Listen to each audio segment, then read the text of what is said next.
Welcome. If resting makes you feel uncomfortable, guilty, or even anxious, there is absolutely nothing wrong with you. Your nervous system may have simply learned that being busy feels safer than being still.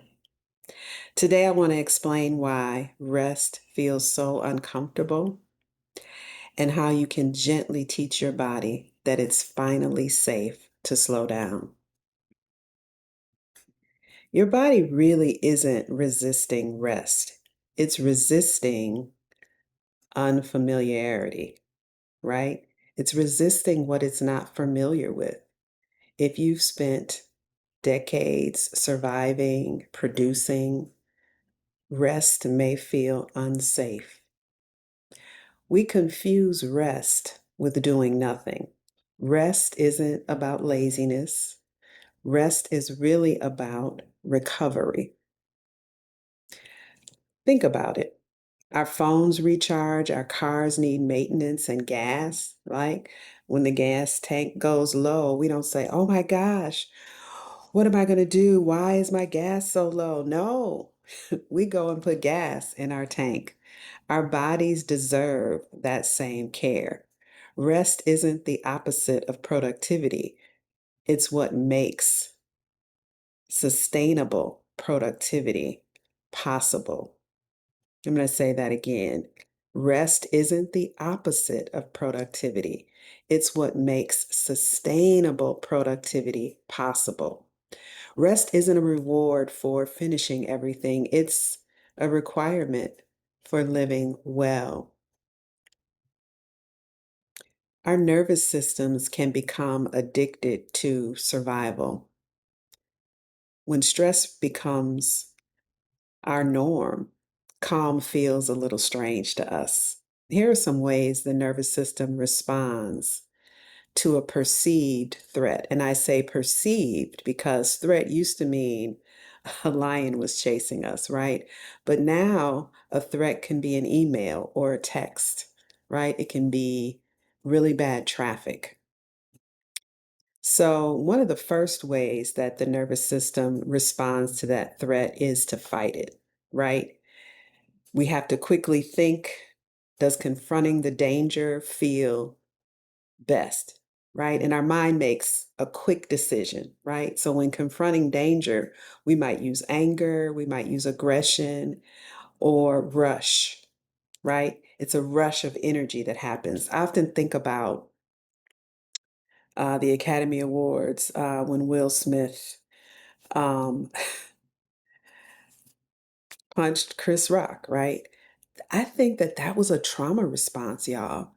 I think that that is a trauma response in action, right? Something build up. Um, I don't know if you're a fan of his or not, but if you read any of his books and all the things that he was dealing with, and it was just a build up, and that was what his nervous system chose to do, fight. One of the other ways is flight, right? Trying to run away or escape from a threat. So your mind again makes that quick decision. Can I beat this person or can I beat this thing? Or is it better for me to try to run? Can I get away from it quickly? Another way that our nervous systems respond to threat is freeze. So becoming totally like stuck or still. Often we feel like we're mentally or physically paralyzed, right? Sometimes that response looks like staring at a blank screen or a task list and not even remembering what your thoughts are because you're just frozen in that moment, completely unable to start. Sometimes it looks like mental brain fog or emotional numbness. And what I find is that trying to push through only makes it worse. You have to name that thing. The next way our nervous systems can respond to threat is the fawn, right? Trying to please or calm or to obey, um, whatever the threat is, to try to stay safe, to avoid any kind of conflict. The fawn response is it's kind of like an appeasement strategy, right? Of people pleasing and over accommodating in a way to try to gain our safety or to avoid conflict, often looking like hyper productivity or over giving, right? And sometimes the fawn response shows up consistently when we're in a long term, consistent feeling of threat. The next one is the faint or the flop response, feeling dizzy or actually losing consciousness, right? When we're triggered in that way. And then the last one is fine. I'm fine. Minimizing or denying whatever is happening. That can also be a nervous system response to a perceived threat. So when we're constantly solving problems, our brain begins to expect emergencies, right? Even when there isn't one, it creates one.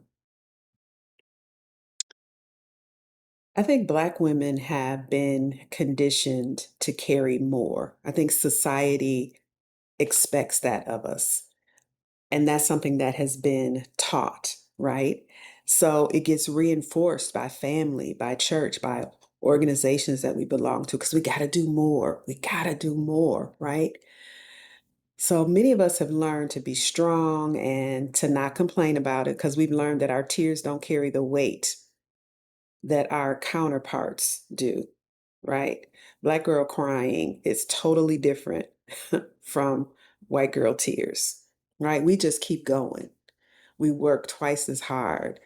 We take care of everybody and rest. Well, we can do that later. That type of conditioning just doesn't disappear overnight. Your body remembers that. Busyness can become just a way of life, it becomes our identity. So take a moment and ask yourself, who are you when you're not fixing something? When you're not caregiving, when nobody needs you?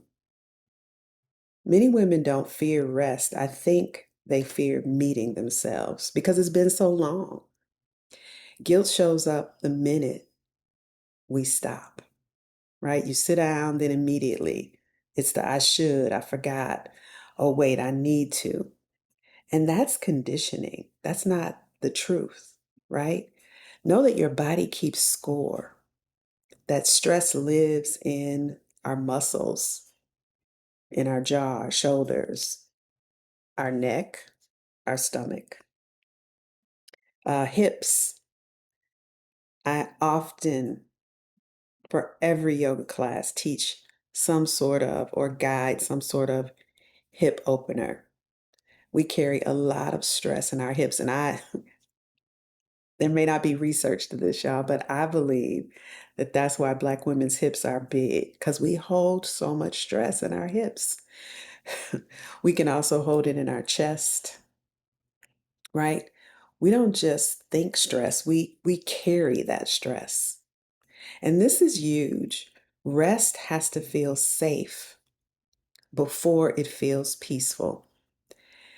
Many people try to force relaxation, but your body is going to always ask, am I safe? That's why breathing works. That's why somatics work, right? Somatics is the practice of developing awareness of our internal experiences, including how we respond to things and our emotions. That's why mindfulness works. Staying in the present moment helps us name what it is that we're feeling. And once we name it, we can begin to change it. Rest is a skill, right? And nobody taught me that. Well, up until recently. So shout out to Trisha Hershey. Her book is called Rest is Resistance, but that's been very, very recent, right? We've learned to practice other things like reading, like driving. We practice cooking. So why wouldn't we practice resting? Ease is a practice, right? Life isn't necessarily getting any easier, but you can become better at finding ease as life begins to unfold. By beginning with just 10 minutes, right? You don't have to change your whole life, right? 10 minutes, one breath, one pause, one ritual, one act of consistency, no matter how small it is. That's enough. Research shows that even 10 minutes of mindfulness can reduce the activity in the amygdala. That's the brain's alarm system. And it also strengthens the prefrontal cortex, and that's the area that's responsible for our decision making, right? And our emotional regulation. That's why a consistent, brief practice is often more effective than waiting for the perfect time to meditate for this long period of time, right? I recently told you that story about my hospital scare. And after having that scare, and I talked about this in a previous video, I thought about what I needed to change, and I thought it was food, right? Because I basically found myself in emergency after eating a fast food meal. And that's important. We do need to change our diets, but it wasn't just about the food. It was my pace of life. It was um, newness that was good, but newness is also change, and change oftentimes carries its own anxiety, right? It was about my relationship with myself. So, yoga and mindfulness and meditation didn't simply teach me how to stretch or get into a pose, it taught my body what safety felt like. So, let me ask you a question. When was the last time you rested without feeling guilty about it? Like just rested.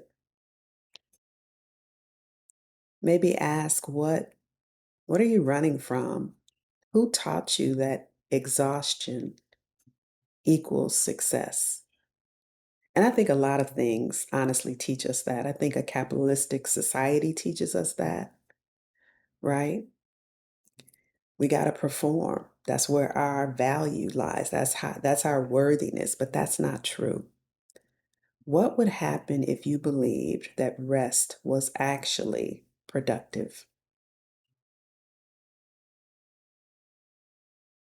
So take a moment and just sit with that. Maybe take a deep breath. Maybe close your eyes. Maybe notice if you're holding any tightness in your body anywhere, shoulders, jaw. Maybe notice just how that feels and just name it, whatever it is. Does it feel comfortable? Does it feel uncomfortable? What emotion might be asking for your attention right now? You're not changing anything. You're just noticing. And awareness is that first step. So take a deep breath in and let it go slowly through the nose or the mouth, whatever feels good. And in that exhale, know you don't have to earn rest. You don't have to deserve peace. You don't have to wait until retirement. Rest is something you find as life is happening. Because you don't find it when life gets easier, because I don't know when that is, right? It's something you practice while life is unfolding. And every time you pause, you remind your nervous system that surviving isn't your only option anymore. I'd actually love to hear from you all. Does rest make you feel peaceful? Maybe put that in the chat. Does it make you feel uncomfortable? If you could share your experience in the comments, because your story is important too, and it might help someone else feel less alone. And if this message resonated with you at all, subscribe to my channel, share, and like this video. And don't forget to remember what you already know. Be well.